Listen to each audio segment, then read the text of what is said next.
Hello, my name is Dr. Dan Meller. I'm the Executive Director of the Woodcock Institute for Neurocognitive Research and Applied Practice.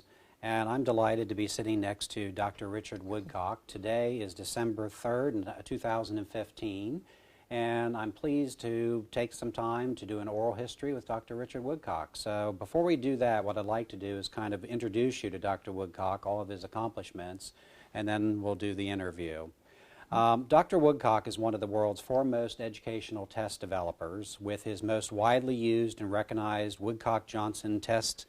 I happen to have one sitting right here, which is a test of assessment of cognitive abilities and achievement. I can honestly say that in my career and the careers of many of my contemporary colleagues, that really our whole careers have been positively shaped and influenced based on his work. Many trainers across the country, they've spent their life doing research related to his instruments, so it's been very valuable. My professional scholarship and my career would look entirely different if it was not, and not be as intellectually challenging and stimulating if it was not for his contributions to the field.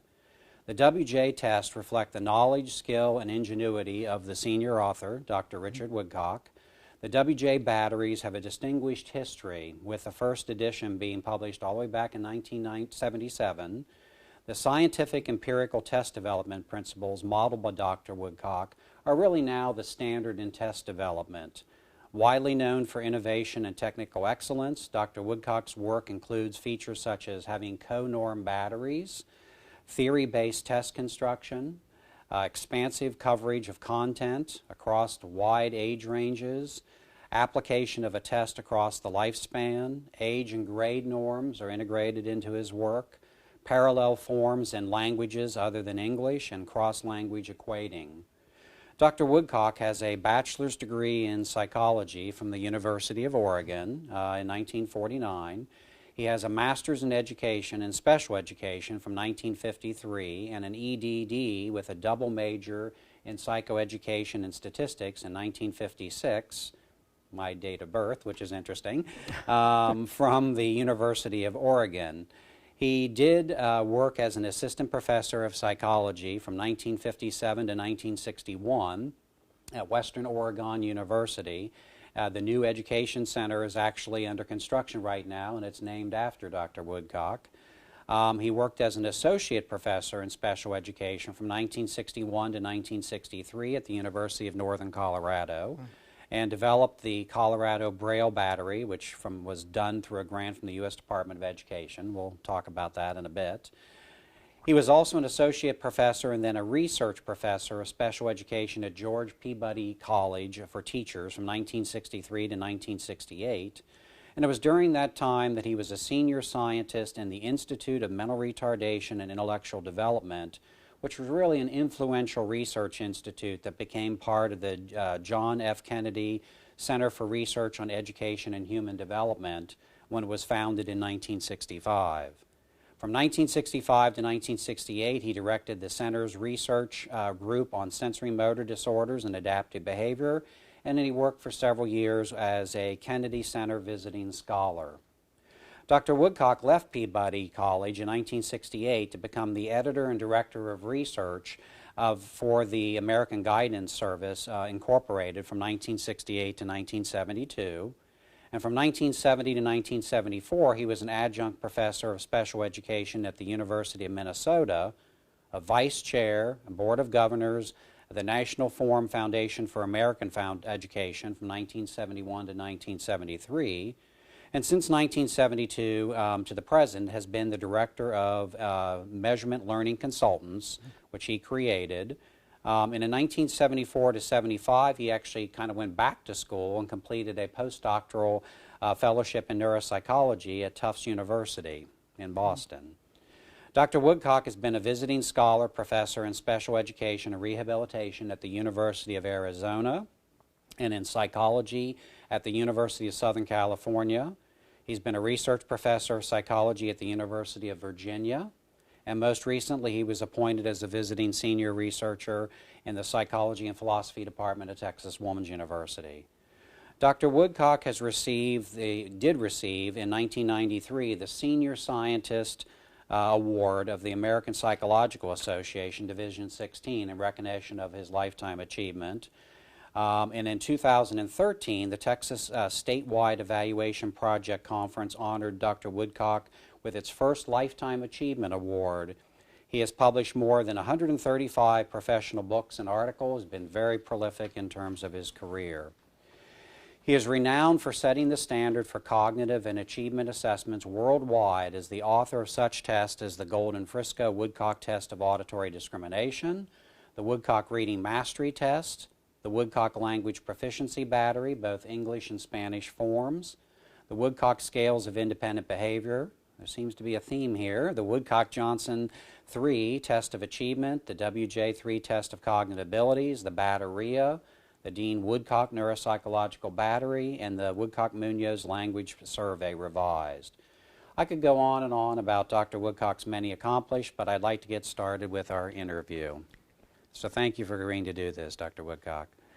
Let's start out with, where were you born and where did you grow up? Well, I was born in Portland, Oregon. I lived around several different places in Oregon while I was growing up. I consider Ashland down in southern Oregon as my hometown. Okay, that's good. So I'm an Oregonian. All right, and what did your mother and father do? Well, my mother was a homemaker. My father built and ran sawmills. Okay. So we lived for the most part in the mountains and where the logs came in. And if I remember right, that was one of your early careers, working in the sawmill, right? Well, it wasn't exactly a career, but when I got out of the Navy, I worked in sawmill, my father's sawmill for a while, pulling green chain, which is loading lumber or taking lumber off of when it comes out of the sawmill and putting it in piles. I did that for a month and tried to figure out something else to do with my life, and I decided maybe I'll go to college.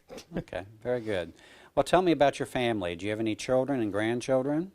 Yes, I've had 4 children, 3 daughters and a son who's the youngest, 2 grandchildren, and my youngest daughter who has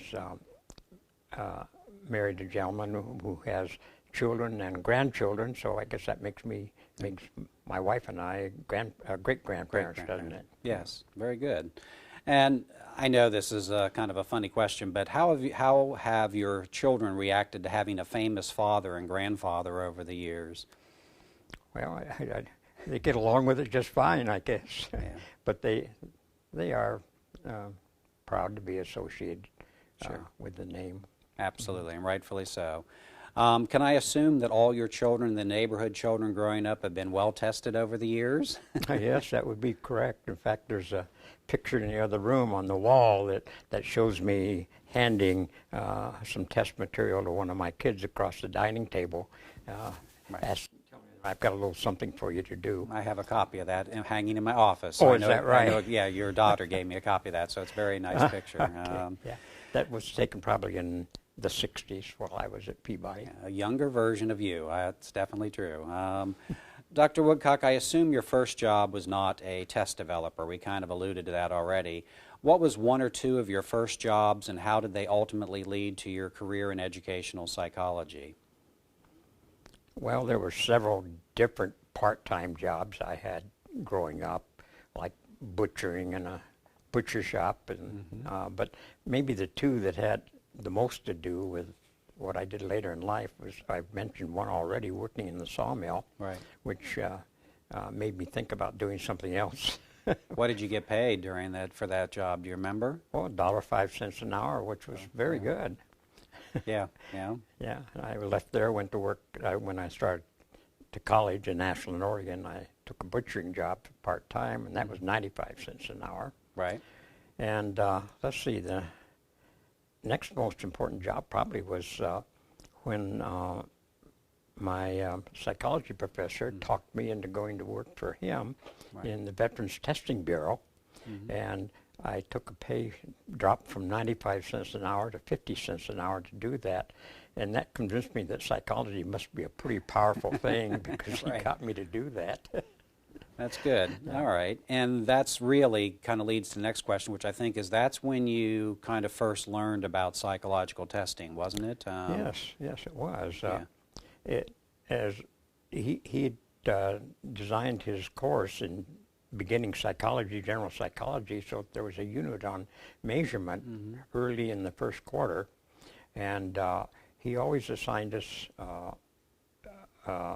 the task of going into the library and finding some article or something, and we'd have to write a report on it. He called it an abstract. I'd never heard of an abstract before, but that's what he called it, so that's what we put on the top of it. Sure. And so looking around the library, I found this little blue book. I actually have a copy of it here that was written in 1939 by David Wexler. It was the Wexler Bellevue scale. So I checked that book out of the library, and I read through it, and it was interesting. I took it home. I gave the tests, all the tests I could to my father that didn't require special material. Sure. I turned it in and wrote my abstract, and he assumed from that that I was very interested in this sort of work, which I don't think I was at the time. And he had been trying to get somebody to go to work for him, and he used all sorts of twists on me, including the fact that his daughter had a crush on me in junior high school, and I remembered nothing about that. But I went to work for him, and in 6 weeks I became interested in psychology and testing, and perhaps doing this as a career. Do you remember his name? Messenger. Messenger. Okay, I was just curious. All right. So after completing your undergraduate degree in psychology, you decided to go on to graduate school. Can you tell me a little bit about why you decided to further your education? I'm sorry, I missed the timeline there. After you completed your undergraduate degree and you decided to go on to graduate school, you know, that's always a turning point in people's lives. Why did you decide to go on and further your education in graduate school? Well, actually, I went back in the Navy. Okay, first you went back in the Navy. I'd been in the Navy at the end of World War II, right after I got out of high school. A few weeks after I went in the service, the war ended. Yes. The first event had nothing to do with the second. But yes. After I got out of the service the first time, then that's when I worked in the sawmill. Then I went through my undergraduate work. I went back in the Navy for a while, learned to fly. Was ill for quite a little while in the Navy, and so I was released, and I started graduate school, but I was teaching school first. I got a job as an elementary school teacher in a 3-room school. Wow, wow, okay. 6th, 7th, 8th grade. Okay. And that's one of the questions I have next is you really have had an extensive background in education and psychology over the years. Some of the positions you've held are things like an elementary school teacher, which you just mentioned, a school psychologist, and a director of special education. How have those things, by working quote-unquote in the trenches, how have those things affected your career in psychoeducational assessment? They were very important because I was interested, considerably interested in what went on and how effective it was. And one of the things that I felt was that the job of the special education people who worked for me should be to help the teachers help the child. Yes. Whereas the program that existed in Oregon at that time pretty much were special education people doing the doing the teaching and taking kids out of class and so forth.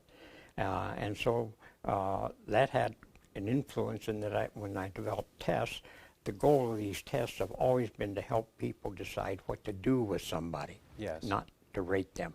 Right, not just to classify, but to really intervene. Okay, all right, good, all right.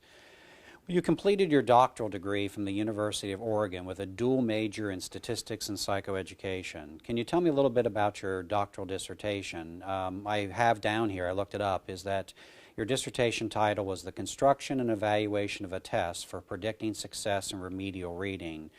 I think that test is still used today, isn't it? Well, it's the forerunner of the visual auditory learning test that is in the Woodcock-Johnson test, and for a while was in the Woodcock Reading Mastery test.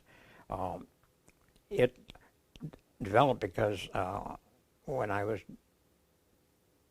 in the doctoral program and trying to decide what to do for a dissertation, I was concerned, I still had this concern because I'd been directing, I've been director of special education in Corvallis, Oregon, and I was concerned about, you know, my question was, is there some way we can predict how well a child who's put into remedial reading will profit from the instruction that they get? Right. And so the idea came to me at one time that maybe if we built a test that mimicked the learning to read, but wasn't based on using the orthography that we use in our language, But maybe that would be predictive. But using the rebuses, if you will. The rebuses, Yes. yes.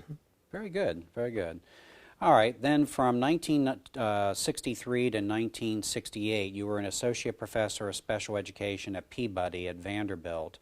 Was that where you worked on the first electronic Braille machine? Is that where that occurred at? There's a longer history than that. I became involved a bit with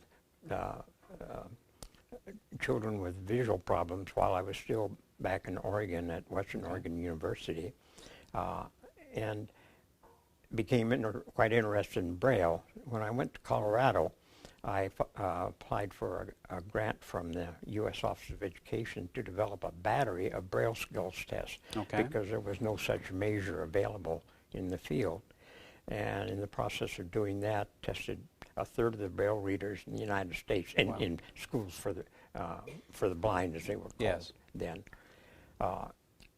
Then I have a fairly extensive background in electronics, a lot in the area of engineering, actually.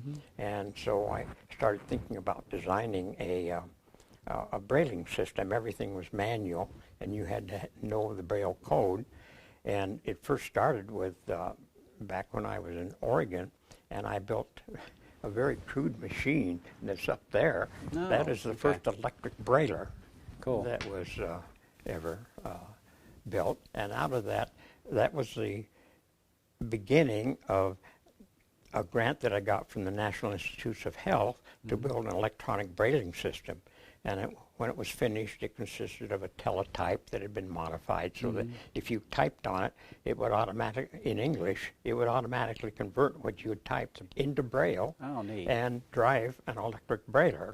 That was an advanced version of that, producing the Braille material. Well, you're very talented. That's pretty cool. You and I have talked about this before, but you said, I think this is the place, and correct me if I'm wrong, that when you were working there, it was one of the places where it was truly interdisciplinary, where you had such a rich environment of being able to share your ideas with other people from other disciplines. Is that correct? Yes, definitely. When I look back over the work that I've done, so much of it comes out of that, was either started or completed in those. It was only 4 years that I was actually there, and it just a lot of it dates to those 4 years. Well, it speaks to the volumes, to the richness of that interdisciplinary collaboration. So, okay, good. And then from 1965 to 1968, you were the senior scientist at the Institute on Mental Retardation and Intellectual Development, which then became part of the JFK Center for Research on Education and Human Development. What were you working on during that time frame? The major part of my work involved a reading research project, again funded by the U.S. Office of Education, and the object was to determine if there were a better way to teach reading to young mentally retarded children.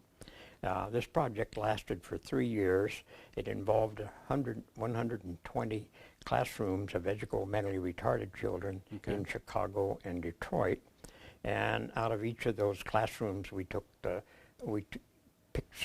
several children who weren't reading, and we took and modified some existing approaches to reading. We invented a new approach we called Rebus. Programmed reading was coming in at that time. So altogether we had 6 different approaches to teaching reading. And we had a year that we used for preparation and training the people in Chicago and Detroit, and then 2 years that the project ran. And then when we got done, analyzed the results, we found out it didn't make much difference which approach you used. They still didn't learn much. They still didn't advance like I would preferred to have seen. But then you got involved with a Center for Studying Sensory Motor Functions and Adaptive Behavior, did you not? Yes, that was there, but I didn't do much in that. I Okay. sort of like, though I was interested in that and worked with Ray Dean years later. To Right, develop certainly, obviously, that became important for your work on the Dean Woodcock down the road. Correct. Okay, all right. What was the first test that you developed? Actually, I know what that answer is already, but what was the purpose of the test? I think that was the visual auditory learning thing. Yes, it was. All right, and then my notes indicate that the analysis synthesis test came shortly thereafter. Is that correct? Or? That came later while I was at Peabody, and so in a sense, here was this test that was mimicking the learning to read, Right. and I wanted to develop a test that mimicked the learning of a mathematical system. Right. And so the colors that are in there actually are numbers. I didn't develop that test putting these colors together. I developed using 0, 1, 2, and a -2. Those are the numerals that are Okay, numbers that are involved in building that test. Okay. And it's not on here, but I want to ask you real quick about this, and that is the concept formation test. There's a history behind that. That's kind of your answer to what? It's modeled after what? The concept? Well, it's a Boolean algebra is the underlying basis, Right. Which is the algebra used by engineers to design switching circuits. Right. And so this is another test that was developed not using what you see in the test, Right. but using Boolean algebra. And actually the values were 0, 1, 2, not 0, not 1, not 2. It was that sort of thing. And the logic was similar to what they used it with Ralph Freitan's categories test, if I remember right, wasn't it? Yes, that's right. Yeah. I'd forgotten this. Yes. It was Yes. my effort to build a test that I thought was a cleaner measure Yes. of what his test was intended to measure. Okay, that's what I thought. Okay. When did you start working on the original WJ psychoeducational test battery, and what was your overall goal for that battery at that time? The idea for developing the battery came while I was doing my postdoctoral studies at Tufts in neuropsychology, and I did not think the tests that we were using were really very suitable. We're measuring this scope or the right sorts of things that ought to be measured, scales. I just thought it was a very unsatisfactory situation. Right. And so I started thinking about, well, what would be better? And so I started collecting ideas and putting this together, and there happened to be a test publisher office that I passed every day on my way to the hospital when I was going to work. It was called Teaching Resources, and they were the educational publisher of the New York Times. And finally I screwed up enough courage to go up the stairs and meet the people and told them what I had in mind. Well, they were very doubtful about the viability of such a project. The idea of putting what were called intelligence tests, I dislike that word, Right. cognitive tests and achievement tests together in the same battery and co-norming them, you know. This was kind of a stretch, and also I wanted to do it across the entire age range. Right. Instead of, you mentioned some of this earlier, instead of having different tests for different age ranges. So there were several things like that that were different from anything else in the field. That's right. So they sent out, they got reviews or had a number of people around the country review this, and interestingly enough, I guess somebody was aware of my work with the Woodcock Reading Mastery Test. Yes. But they said, don't think anybody can do this unless it's Richard Woodcock. And that sold Teaching Resources on taking on the project. Right. When did they move down then from Chicago? You said New York they were in originally, teaching Boston. In Boston. But that ultimately became DLM Teaching Resources, wasn't it, in Allen, Texas then? DLM bought Teaching Resources, that what I it was? believe. Okay. Or Teaching Resources maybe went out of business. I don't remember the detail, Yeah, it how they were acquired. Yeah, DLM Teaching Resources. Probably at some point they Several relocated. times in my professional life, I've been awakened early in the morning by a phone call. Right. And I've been told, you've been sold. Yes, yes. And I had no idea that something like that was coming. A lot of mergers over the years. By the way, who is the Johnson in the Woodcock-Johnson, and what was her involvement with the test development? Mary Johnson first was my executive secretary when I was at American Guidance Service. Right. And she'd come from a similar position at one of the computer companies there in Minneapolis. And she was a wonderful organizer. One of the capabilities she had was she knew a lot of people in the community, and she would bring them in as employees and train them. And so when it came time to do the work with the test, I really didn't have much money to do what needed to be done, and she was willing to work for free, essentially, for a share of the royalty. That's good. And so she managed everything in the process. She didn't actually develop new tests, so to speak, but she's the one who made it work. Okay, very good. Now, the first couple, well, I've already asked you that, the DLM teaching resources ended up in Allen, Texas. And in fact, that's really the time frame that we met, probably back in 1991. I remember you coming up to the University of North Texas, and I have a picture in my archive somewhere where I was doing EEG work, and I have a picture of you wearing an electrocap, and I had developed a computerized version of the Memory for Names test, and you're actually taking... I didn't do very well, did I? I think you did fine, but Thank you. that's been a long time ago, but that's how we originally I remember. met. Yeah. Okay. Then, this is important. When the WJR was sold to Riverside, this is one of those mergers that took place in the early 1990s. It had something to do with a purple dinosaur, if I remember right. Can you tell me that story? Well, yes, DLM was owned and administered by a family, and that were, in the business of printing and this sort of thing. And one of their daughters actually worked for us on the WJ work. She did training around the country. But then they had the idea of developing Barney, the purple dinosaur. Right. And in order to fund that, they sold the Woodcock-Johnson to Riverside. Right. I think it was a pretty good business decision, don't you? Yeah, it was. Well, that's your linkage with the purple dinosaur. The WJ Revised in 1989 was really the first comprehensive test to be modeled after the Carroll-Horn-Cattell, or the Cattell-Horn-Carroll theory of intelligence. Can you talk a little bit about how you came to adopt that theoretical orientation in the test? It was pretty much by accident. I had been going around talking to people like Jensen and some others in the field who talked a lot about the organization of cognitive ability, trying to find a model for the next WJ.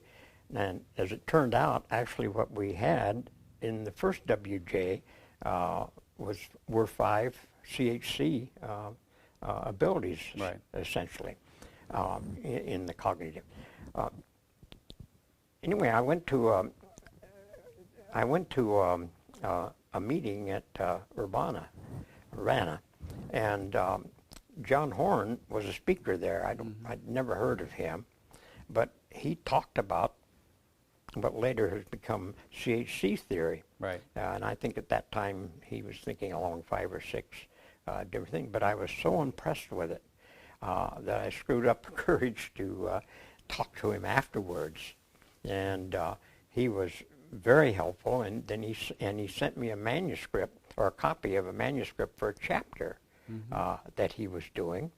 And I got halfway through it and made a note on the front page, this is the model for a test. And sure enough it was. So I got to know him better and actually went then to University of Southern California and shared an office with him starting in, I think it was 87. Okay. And then, of course, there was a lot of talking about this theory and developing of it. And it was at that time I did some factor analysis work that demonstrated the GRW, or writing factor, as a separate factor from everything else that was in there. And so it kind of went from there. I was there for about 3 years. Well, you must be pleased because CHC theory has kind of taken on a life of its own, but it really has served as now the major theoretical foundation for all the tests that are out there and the test of cognitive abilities. So very exciting, major contribution. This is important to me, and we've had this conversation before. I mentioned in your introduction that your work included features such as co-norm batteries, theory-based test construction, expansive coverage of content, application of a test across the lifespan. Let's take one of these practices. Can you tell me a little bit about, so for example, why is it important to have tests that are co-normed, like a test of cognitive abilities and achievement?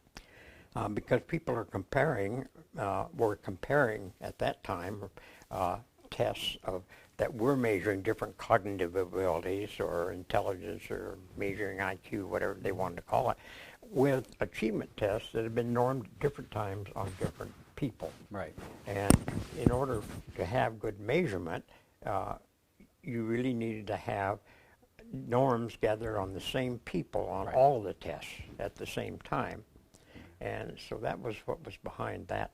And there's still some practices even today where people kind of mix and match some things sometimes, and it's always best to try and use a co-norm battery if you can. So this is the thing that I really wanted to mention is in 1997 you wrote, this is a quote, "Although the WJR does not cover all aspects required for a comprehensive neuropsychological evaluation, it does provide more coverage for the assessment and description of deficits and preserved neurocognitive functions than any other single source." Do you think neuropsychological assessment and the assessment of cognitive abilities are mutually exclusive? Oh, no, certainly not. Right. And actually, when I was conceiving the idea for the Woodcock-Johnson, I was actually thinking of a neuropsychological instrument. That was the time when I was in the neuropsychological training program. Right. And so I saw it being used across the age range with people who had all sorts of problems. The choice of the title may have been unfortunate because we called it a psychoeducational battery, because it measured all of that, but people just focused on education, and so it became associated with education and not with the broader purpose that had been intended. I think in the early versions of the test, people thought it as just an education test. It's taken a while for people to use it in other disciplines, but it certainly is more widely used now. Very good. All right, let's go back to your career path. You worked as a university professor at several universities. You became the editor and director for American Guidance Service in the late 1960s and stayed there for 5 years. What tests were you working on during those years? Do you remember? Well, yes, and very interesting test turned out to be the KeyMath diagnostic test, arithmetic test. I've forgotten the exact title of KeyMath. Yeah. What was so interesting about that, when I went to work there, that was the first manuscript that was on my desk at AGS. My first doctoral student was the one at Colorado, was the one who had developed that test. Oh, that's nice. But he had developed it as an arithmetic test for mentally retarded children. You know, that was the kind of the big thing there at that time. All the research was concerned with mentally retarded. And so I talked to the authors. Austin Connolly was the one who took the lead on the test that was published by American Guidance Service. We talked about arithmetic's arithmetic. It doesn't matter who is in the process of learning it. So the test was broadened to mean it was a measurement for everybody, not just mentally retarded. And it's still used today widely. Yes. So, okay, very good. Oh, and it's the first commercially published test that used the Roche model. Okay. All right. Yes. I was responsible for that. Absolutely. And that's a major contribution, too. Okay. In 1972, you founded Measurement Learning Consultants, which was a private research and test development company. What has MLC done over the years? A lot. Well, it still exists. And it is the group of people who do the work that's required to produce a test. And sometimes the staff has been very small. Right now it's dwindling down very small in size because we're not doing much. But at times we've had, when we were doing the WJR or 3, I've forgotten which now, I remember we had rented a house in Cannon Beach, Oregon. We had 28 people Wow. working there, but we had 100 testers out in the field. Sure. And that was all being operated under the name MLC. Okay. All right. And just tell us a little bit about in your Tufts University experience. You went back to school in 1974 to 75. What inspired you to go back to get the postdoctoral fellow or whatever it was? Yeah, postdoctoral fellowship in neuropsychology. I had just finished some work I was doing for American Guided Service. After I left American Guided Service as their editor, I actually continued working on some of their projects for 2 years across the alley in a building there. And those projects came to an end. And I was then thinking about what do I want to do next. I had done the Woodcock Reading Mastery Test and was involved with Goldman Fristow and tests and so forth. But I started looking around, and I don't know, I think it must have been maybe an advertisement in Exceptional Child, the Journal for Special Education, of this fellowship. And they had 4 of them available. And I applied and got it. And great opportunity. Yeah. It just was and when I got there, the people running it, I'm sorry, I don't remember the names. It'll come to me in a minute. Two brothers were in charge of the program there. Maybe you remember. I don't. But anyway, essentially they told us, you're here to do what you want to do, what you see you should do in the field. So I went my way. Other people went their way. And I think all 4 of us made significant contributions in our area. That's great. That's great.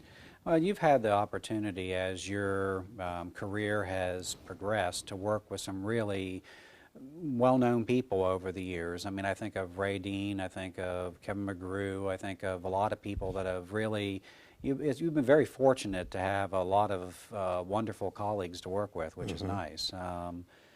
All right, this is kind of a hard question, but you developed quite a collection of tests designed to measure cognitive abilities, academic achievement, language proficiencies, and adaptive behavior, just to name a few.